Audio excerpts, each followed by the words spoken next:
Hello friends, welcome to my channel Arambh classes. आज के इस वीडियो में हम लोग बीपीएससी टीआरई के लिए क्लास 6 to 8, 9, 10th और 11, 12th के लिए जियोग्राफी के क्वेश्चंस को आपके साथ सॉल्व करेंगे। इस बुक में एनसीईआरटी के क्लास 6 से लेके 12 तक सभी चैप्टर्स के एमसीक्यूज दिए हुए हैं।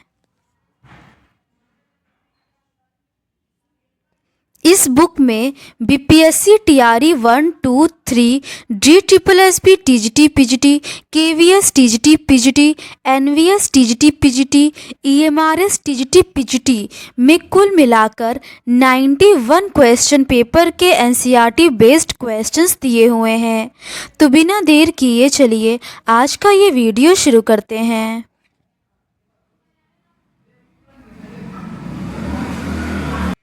चैप्टर 4 तक के क्वेश्चंस का डिस्कशन हम लोगों ने इस सीरीज के प्रीवियस पार्ट में कर लिया है। आज हम लोग पर्यावरणीय भूगोल के रिमेनिंग क्वेश्चंस का डिस्कशन आपके साथ करेंगे। इसके ऊपर के क्वेश्चंस का डिस्कशन हम लोगों ने इस सीरीज के प्रीवियस पार्ट में कर लिया है। आज हम लोग उसके आगे के क्वेश्चंस का डिस्कशन आपके साथ करेंगे। क्वेश्चन नंबर 82 है, दिनांक सम्मेलन का निम्नलिखित में से कौन सा युग्म सही है। पहला है 1958 जिनेवा सम्मेलन, दूसरा है 1971 रामसर सम्मेलन और तीसरा है 1972 ओस्लो डंपिंग सम्मेलन। इसका सही आंसर है ऑप्शन डी, पहला, दूसरा और तीसरा तीनों ही सही है। 1958 में जिनेवा सम्मेलन, 1971 में रामसर सम्मेलन और 1972 में ओस्लो डंपिंग सम्मेलन हुआ था। अगला प्रश्न है, निम्नलिखित में से कौन सी प्रजातियों की श्रेणी उनके संरक्षण के उद्देश्य से नहीं है। इसका सही आंसर है ऑप्शन बी, उपलब्ध प्रजातियां। उपलब्ध प्रजातियों की श्रेणी उनके संरक्षण के उद्देश्य से नहीं है। प्राकृतिक संसाधनों व पर्यावरण संरक्षण की अंतर्राष्ट्रीय संस्था ने संकटापन्न पौधों व जीवों की प्रजातियों को उनके संरक्षण के उद्देश्य से 3 वर्गों में विभाजित किया है। संकटापन्न प्रजातियां, इसमें वे सभी प्रजातियां सम्मिलित हैं जिनके लुप्त हो जाने का खतरा है। सुभेदे प्रजातियां, इसमें वे प्रजातियां सम्मिलित हैं जिन्हें यदि संरक्षित नहीं किया गया या उनके विलुप्त होने में सहयोगी कारक यदि जारी रहें तो निकट भविष्य में उनके विलुप्त होने का खतरा है। इनकी संख्या अत्यधिक कम होने के कारण इसका जीवित रहना सुनिश्चित नहीं है। दुर्लभ प्रजातियां, संसार में इन प्रजातियों की संख्या बहुत कम है। ये प्रजातियां कुछ ही स्थानों पर सीमित है या बड़े क्षेत्र में विरल रूप से बिखरी हुई हैं। अगला प्रश्न है, राष्ट्रीय उद्यानों की सूची 1 का राज्यों की सूची 2 से मिलान करें और दिए गए विकल्पों में से सही उत्तर का चयन करें।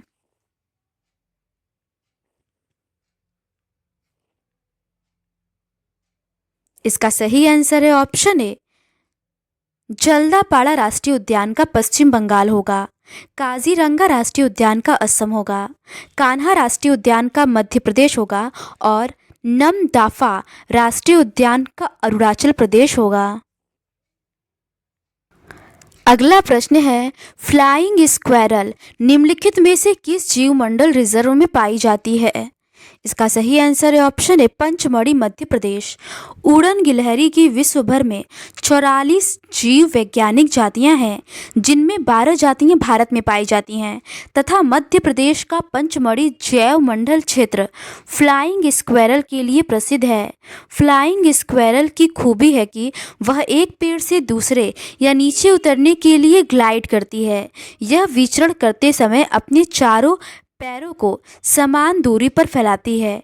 पैरों के बीच की लचीली चमड़ी एक पेड़ से दूसरे पेड़ पर छलांग लगाते समय पैराशूट के रूप में खुलती है। अगला प्रश्न है, राष्ट्रीय वन्यजीव संरक्षण अधिनियम किस वर्ष लागू किया गया। इसका सही आंसर है ऑप्शन बी 1972 में।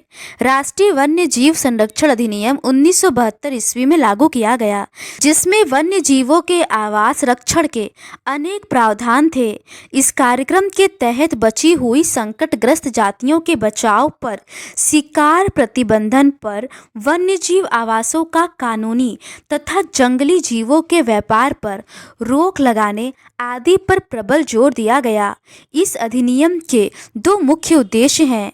अधिनियम के तहत अनुसूची में सूचीबद्ध संकटापन्न प्रजातियों को सुरक्षा प्रदान करना तथा नेशनल पार्क, पशु विहार जैसे संरक्षित क्षेत्रों को कानूनी सहायता प्रदान करना। इस अधिनियम को 1991 में पूर्णतः संशोधित कर दिया गया, जिसके तहत कठोर सजा का प्रावधान किया गया है। अगला प्रश्न है, निम्नलिखित किस जीवमंडल निचय की अवस्थिति सही सुमेलित नहीं है? इसका सही आंसर है ऑप्शन सी शेषाचलम का कर्नाटक, ये सही सुमेलित नहीं है। नोकरेक का मेघालय होगा, अगस्तमलाई का केरल होगा, शेषाचलम का आंध्र प्रदेश होगा और सिमलीपाल का उड़ीसा होगा। अगला प्रश्न है, निम्नलिखित में से भारत के राष्ट्रीय उद्यान राज्यों का कौन सा युग्म सही है?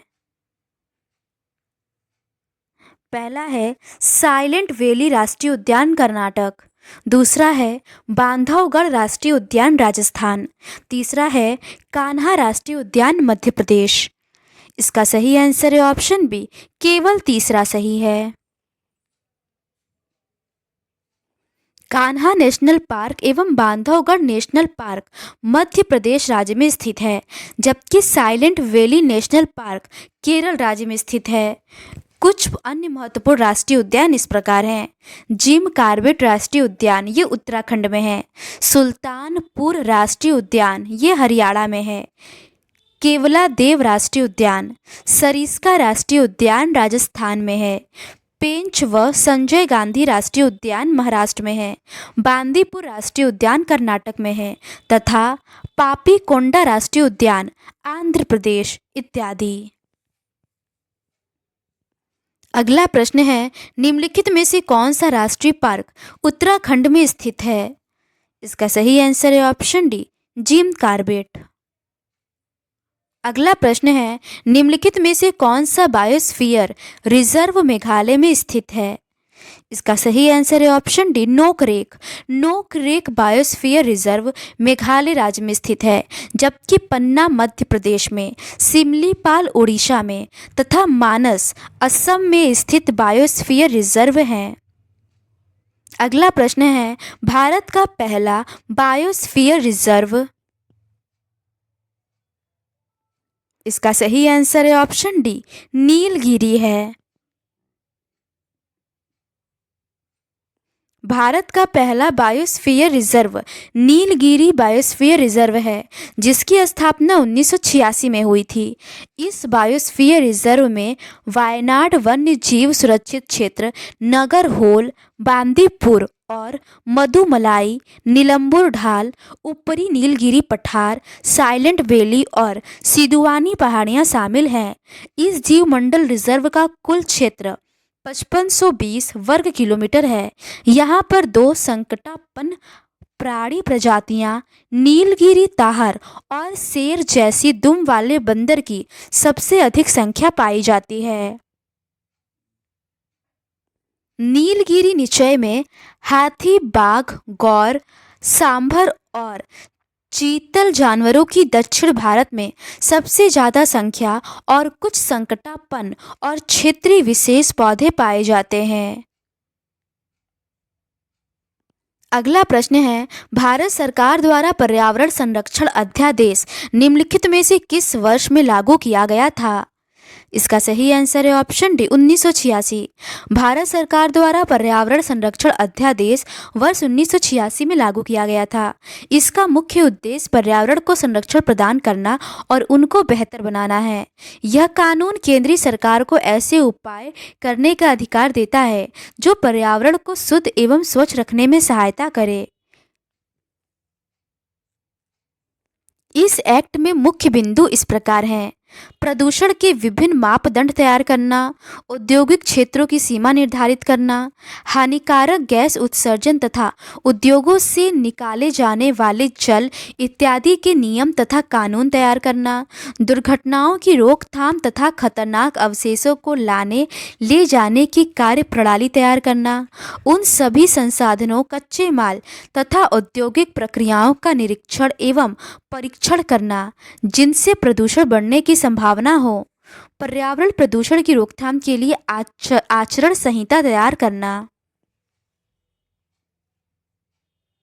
अगला प्रश्न है, रामगढ़ विषधारी जिसे मई 2022 में बाघ अभयारण्य के रूप में अधिसूचित किया गया था, भारत के निम्नलिखित राज्यों में से किस में स्थित है? इसका सही आंसर है ऑप्शन सी, राजस्थान में। रामगढ़ विषधारी जिसे मई 2022 में बाघ अभयारण्य के रूप में अधिसूचित किया गया था, जिसका कुल क्षेत्रफल 1501.89 वर्ग किलोमीटर है, यह भारत के राजस्थान राज्य में स्थित है। रणथंभौर, सरिस्का, मुकुंदरा हिल्स राजस्थान के अन्य बाघ अभयारण्य है। मेलघाट पेंच, सह्याद्री, बोर आदि महाराष्ट्र राज्य के बाघ अभयारण्य हैं। भारत में बाघों की संख्या में लगातार गिरावट के कारण 1973 में भारत सरकार ने बाघों को संरक्षित करने के लिए प्रोजेक्ट टाइगर कार्यक्रम शुरू किया। वर्तमान में 55 बाघ अभयारण्य हैं। भारत का सबसे बड़ा बाघ अभयारण्य नागार्जुन सागर श्रीशैलम बाघ अभयारण्य है, जो आंध्र प्रदेश में स्थित है। अगला प्रश्न है, रॉयल बंगाल टाइगर्स भारत में निम्नलिखित में से किस स्थान पर पाए जाते हैं? इसका सही आंसर है option B, Sundarban. Royal Bengal tiger Bharat में सुंदरवन क्षेत्र में पाए जाते हैं। यह पश्चिम बंगाल में गंगा नदी के दलदली डेल्टा पर स्थित है। यहाँ मैंग्रोव वन, अनूप और वर्णाच्छादित द्वीप पाए जाते हैं। सुंदरवन लगभग 200 रॉयल बंगाल टाइगर का आवासीय क्षेत्र है। अगला प्रश्न है, भारत में असुरक्षित प्रजाति है? इसका सही आंसर है ऑप्शन ई, उपर्युक्त में से कोई नहीं। IUCN की रेड डेटा सूची में एशियाई हाथी एवं गंगा डॉल्फिन को संकटग्रस्त प्रजातियों की सूची में शामिल किया गया है। वहीं काला हिरण को कम चिंता का विषय सूची में रखा गया है। ऑप्शंस में दिए गए कोई भी प्रजाति असुरक्षित प्रजाति की सूची में शामिल नहीं है।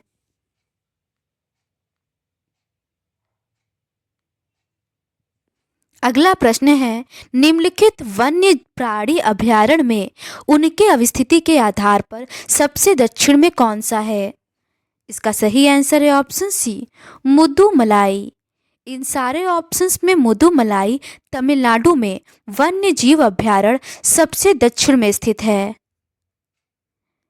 सरिस्का राजस्थान में, चंद्रप्रभा उत्तर प्रदेश में, पोचेरम तेलंगाना में और मुदुमलाई तमिलनाडु में है।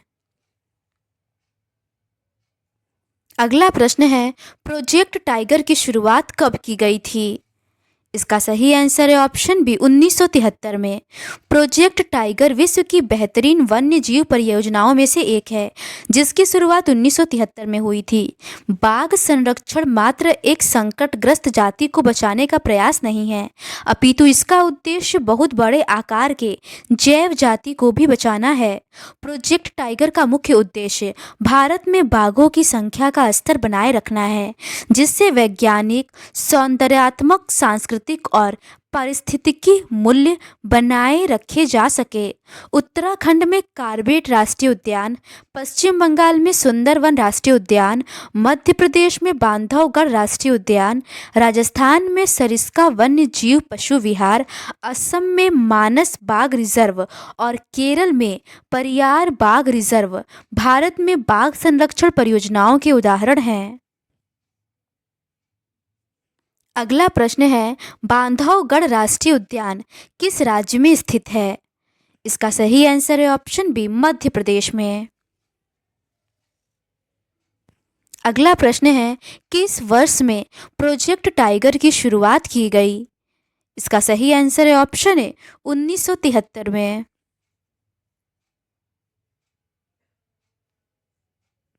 अगला प्रश्न है, राष्ट्रीय जैव विविधता अधिनियम कब अस्तित्व में आया था? इसका सही आंसर है ऑप्शन ए 2002 में। राष्ट्रीय जैव विविधता अधिनियम वर्ष 2002 में अस्तित्व में आया था। इस अधिनियम के द्वारा नेशनल बायोडायवर्सिटी प्राधिकरण, स्टेट बायोडायवर्सिटी बोर्ड तथा जैव विविधता प्रबंधन समिति गठित करने का प्रावधान है। इस एक्ट के अंतर्गत नेशनल बायोडायवर्सिटी प्राधिकरण का 2003 में किया गया। जैव विविधता अधिनियम के अनुसार सभी विदेशी संगठनों को जैव विविधता के संसाधनों को प्राप्त करने अथवा उनका उपयोग करने के लिए राष्ट्रीय जैव विविधता प्राधिकरण की अनुमति लेना अनिवार्य है। अगला प्रश्न है, निम्नलिखित में से किस संरक्षण रणनीति में सीधे तौर पर सामुदायिक भागीदारी शामिल नहीं है? इसका सही आंसर है ऑप्शन सी, वन्य जीव अभयारण्यों की सीमांकन। संयुक्त वन्य प्रबंधन और बीच बचाव आंदोलन संरक्षण रणनीति में सीधे तौर पर सामुदायिक भागीदारी में शामिल है, जबकि वन्य जीव अभयारण्यों की सीमांकन शामिल नहीं है। पारंपरिक संरक्षण तरीकों का विकास अब व्यापक हो गया है। टिहरी में किसानों का बीज बचाओ आंदोलन और नवोन्नयन ने दिखा दिया है कि रासायनिक उर्वरकों के प्रयोग के बिना भी विविध फसल उत्पादन द्वारा आर्थिक रूप से व्यवहार्य कृषि उत्पादन संभव है। भारत में संयुक्त वन प्रबंधन कार्यक्रम क्षरित वनों के प्रबंध और पुनर्निर्माण में स्थानीय समुदायों की भूमिका के महत्व को उजागर करते हैं। औपचारिक रूप से इन कार्यक्रमों की शुरुआत 1988 में हुई, जब ओडिशा राज्य ने संयुक्त वन प्रबंधन का पहला प्रस्ताव पास किया। अगला प्रश्न है, निम्नलिखित में से कौन से भारत में पाए जाने वाले जैव विविधता हॉटस्पॉट में से एक है? इसका सही आंसर है ऑप्शन बी, भारत वर्मा। भारत के 4 क्षेत्र हैं जो जैव विविधता की दृष्टि से समृद्ध क्षेत्र हैं। इंडो वर्मा क्षेत्र, हिमालय क्षेत्र, पश्चिमी घाट एवं श्रीलंका तथा सुंडालैंड। भारत जैव विविधता हॉटस्पॉट्स के रूप में वैश्विक जैव विविधता में महत्वपूर्ण स्थान रखता है। भारत में राजनीतिक भूभाग के अंतर्गत हॉटस्पॉट क्षेत्रों में पश्चिमी घाट हॉटस्पॉट क्षेत्र में 64.95%, इंडो वर्मा 5.13%, हिमालय क्षेत्र 44.37% और सुंडालैंड हॉटस्पॉट क्षेत्र में 1.28% क्षेत्र सम्मिलित हैं। जैव विविधता हॉटस्पॉट नामावली का सर्वप्रथम प्रयोग ब्रिटिश पारिस्थितिकीविद नॉर्मन मायर ने सन 1998 में किया था। नॉर्मन मायर के अनुसार उन क्षेत्रों को हॉटस्पॉट कहते हैं जो पौधों, जंतुओं एवं सूक्ष्म जीवों के समृद्ध जीवी समुदायों को धारण करते हैं तथा जिनमें स्थानिक प्रजातियों का बाहुल्य होता है। अगला प्रश्न है, निम्नलिखित में से कौन सा जैव विविधता हॉटस्पॉट भारत में नहीं पाया जाता है? इसका सही आंसर है ऑप्शन सी, दक्कन का पठार। अगला प्रश्न है, निम्नलिखित में से कौन सा भारत में जीवमंडल रिजर्व का हिस्सा नहीं है? इसका सही आंसर इन चारों ही ऑप्शंस में नहीं दिया गया है। भारत में जीवमंडल रिजर्व का हिस्सा बुंदला बियार तथा जिम कार्बेट दोनों ही नहीं है। ए और डी। भारत में 18 जीवमंडल रिजर्व शामिल हैं। भारत में निम्नलिखित जीवमंडल रिजर्व हैं जो इस प्रकार हैं: नीलगिरी, नंदा देवी, नोकरेक, मानस, सुंदरवन, मन्नार की खाड़ी, ग्रेट निकोबार, सिमलीपाल, डिब्रू साइकोवा, दिहांग दिबांग, पंचमढ़ी, कंचनजंगा, अगस्त्यमलाई, अचान कमर, अमरकंटक, कच्छ, ठंडा रेगिस्तान, शेषाचलम, पन्ना। इसमें से 12 जीवमंडल नियम को यूनेस्को द्वारा MAB man and biosphere resource के अंतर्गत शामिल किया गया है।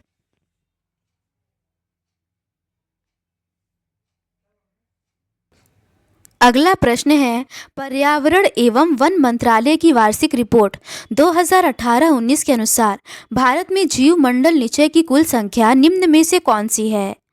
इसका सही आंसर है ऑप्शन डी, 18। अगला प्रश्न है, भारत में जीवमंडल रिजर्व की संख्या कितनी है? इसका सही आंसर है ऑप्शन सी, 18। अगला प्रश्न है, लिस्ट 1 को लिस्ट 2 से सुमेलित कीजिए एवं निम्नलिखित कोड का प्रयोग करते हुए सही उत्तर का चयन करें। लिस्ट 1 में अभ्यारण्य और लिस्ट 2 में वन्य जीव जीवन दिया हुआ है। इसका सही आंसर है ऑप्शन सी। भरतपुर का चिड़िया होगा, वृहत एवं लघु रण का जंगली गधे होगा, नीलगिरी पहाड़ियों का भारतीय गजराज होगा और वृहत हिमालय का बर्फीला तेंदुआ होगा। अगला प्रश्न है, निम्नलिखित में से कौन सी सतत विकास शब्द की परिभाषा है? इसका सही आंसर है ऑप्शन ए, पर्यावरण संरक्षण के साथ आर्थिक विकास को संतुलित करना। सतत पोषणी आर्थिक विकास का अर्थ है पर्यावरण संरक्षण के साथ आर्थिक विकास को संतुलित करना। सतत विकास पर्यावरण को बिना नुकसान पहुंचाए और वर्तमान विकास की प्रक्रिया भविष्य की पीढ़ियों की आवश्यकता की अवहेलना किए बिना किया जाता है। सतत विकास की संकल्पना का वास्तविक विकास 1987 में अवर कॉमन फ्यूचर नामक रिपोर्ट, जिसे द ब्रेटलैंड रिपोर्ट के नाम से भी जाना जाता है, के आने के बाद हुआ एवं तभी से इस शब्द का व्यापक रूप से प्रयोग किया जाने लगा। अगला प्रश्न है, अवर कॉमन फ्यूचर नामक रिपोर्ट निम्नलिखित वर्षों में से किस में प्रकाशित हुआ? इसका सही आंसर है ऑप्शन सी, 1987 में। आवर कॉमन फ्यूचर नामक रिपोर्ट 1987 में प्रकाशित हुई थी। अंतर्राष्ट्रीय स्तर पर व्यवस्थित तरीके से संसाधन की वकालत 1968 में क्लब ऑफ रोम ने की। तत्पश्चात 1974 में सुमेकर ने अपनी पुस्तक स्मॉल इज ब्यूटीफुल में इस विषय पर गांधी जी के दर्शन की एक बार फिर से पुनरावृत्ति की है। 1987 में ब्रेटलैंड आयोग रिपोर्ट द्वारा वैश्विक स्तर पर संसाधन संरक्षण में मूलाधार योगदान किया गया। इस रिपोर्ट ने सतत पोषणी विकास की संकल्पना प्रस्तुत की और संसाधन संरक्षण की वकालत की। यह रिपोर्ट बाद में अवर कॉमन फ्यूचर हमारा साझा भविष्य शीर्षक से पुस्तक के रूप में प्रकाशित हुई। अगला प्रश्न है, उष्णकटिबंधीय क्षेत्र में निम्नलिखित में से कितने देश हैं जहां पर महाविविधता केंद्र अवस्थित है? इसका सही आंसर है ऑप्शन डी, 12 देश। जैव विविधता 2 शब्दों से मिलकर बना है। बायो का अर्थ है जीव और डाइवर्सिटी का अर्थ है विविधता। साधारण शब्दों में किसी निश्चित भौगोलिक क्षेत्र में पाए जाने वाले जीवों की संख्या एवं उनकी विविधता को जैव विविधता कहते हैं। जैव विविधता उष्णकटिबंधीय प्रदेशों में अधिक होती है।